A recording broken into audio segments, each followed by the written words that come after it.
So wait skippity story time, so get comfy. I'm going to read you this version of the Adventures of Perseus. You can also find any other versions you'd like so that you have some more background knowledge of this, but this will give you the story.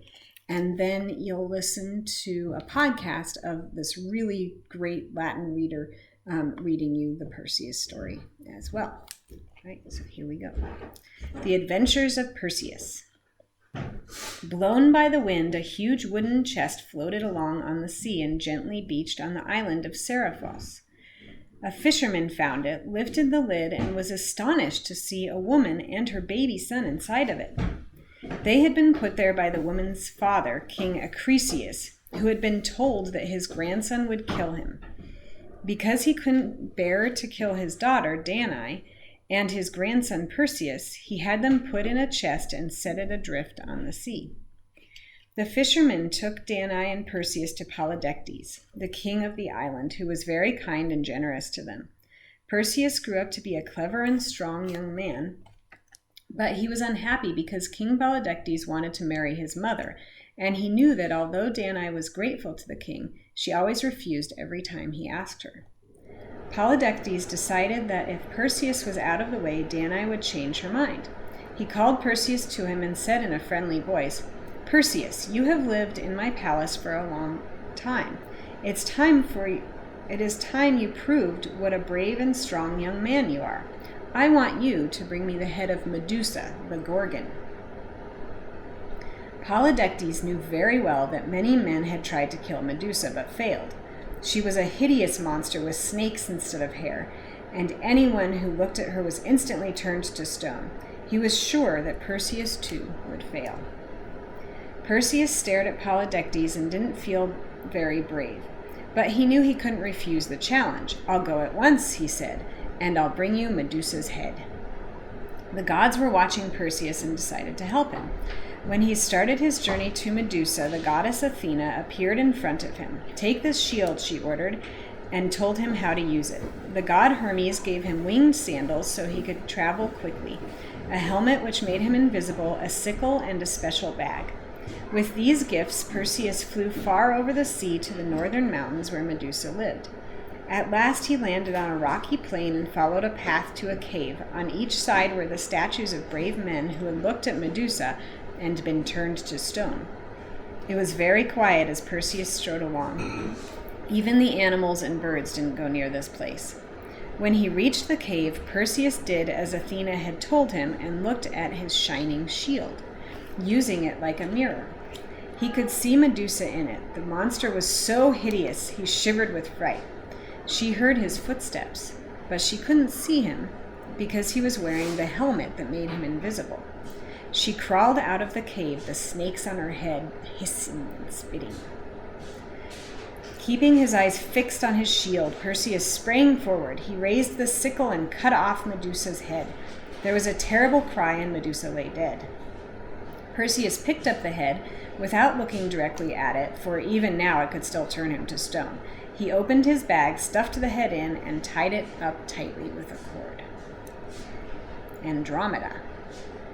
Slinging the bag over his shoulder, Perseus flew away from the land over the sea to a distant southern shore. Looking down, he saw a beautiful girl chained to a rocky ledge. He swooped down like a bird and landed lightly at her side. "Who are you? What are you doing here?" he asked. "My name is Andromeda," replied the girl, and she began to cry. Through her tears, she explained, "My mother, the queen, boasted that I'm more beautiful than the sea nymphs." A little bit of hubris there. The nymphs weren't very pleased about this, and they complained to Poseidon, the god of the sea, who was so angry that he flooded my father's land. The only way my father could save his country was by sacrificing me to the sea monster, which may come at any moment. Perseus gazed at Andromeda. Dazzled by her beauty, he then glanced over his shoulder at the sea. There, speeding through the waves, was a monster with huge eyes, a gaping mouth, and a long, snake-like body. Perseus soared up into the air and flew at the monster, slashing it with his sickle. The monster tried to grab Perseus with its fangs, but he dodged and dived in for another attack. Soon the monster was wounded and lay writhing in the sea. With one final blow, Perseus killed it, and it sank beneath the waves. Perseus flew back to Andromeda and broke her chains. To release her, then he took her home to her father, King Perseus. The king was so delighted that the monster was dead and his daughter was safe. He gave a great feast for Perseus. He also agreed that Perseus should marry Andromeda. There's a picture of the monster. Together they returned to Seriphus, where Perseus and Andromeda met his mother.